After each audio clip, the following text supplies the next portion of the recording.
ابو بردہ نے حضرت ابو موسیٰ اشعری رضی اللہ تعالیٰ عنہ سے روایت کیا ہے، آپ نے فرمایا کہ میں نے اپنے ان ساتھیوں کے ساتھ جو کشتی میں میرے ساتھ حبشہ سے آئے تھے بقیع بطحان میں قیام کیا۔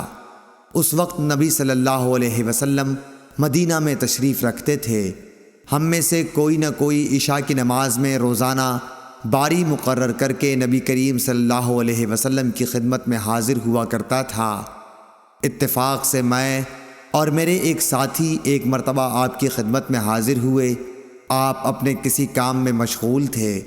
کسی ملی معاملے میں آپ اور حضرت ابوبکر صدیق رضی اللہ تعالی عنہ گفتگو فرما رہے تھے، جس کی وجہ سے نماز میں دیر ہو گئی اور تقریباً آدھی رات گزر گئی۔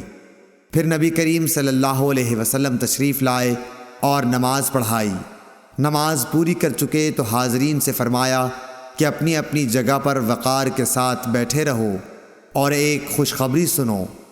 تمہارے سوا دنیا میں کوئی بھی ایسا آدمی نہیں جو اس وقت نماز پڑھتا ہو، یا آپ نے یہ فرمایا کہ تمہارے سوا اس وقت کسی امت نے بھی نماز نہیں پڑھی تھی۔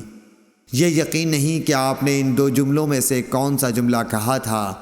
پھر راوی نے کہا کہ ابو موسیٰ رضی اللہ تعالی عنہ نے فرمایا، بس ہم نبی کریم صلی اللہ علیہ وسلم سے یہ سن کر بہت ہی خوش ہو کر لوٹے۔ صحیح بخاری حدیث نمبر 567۔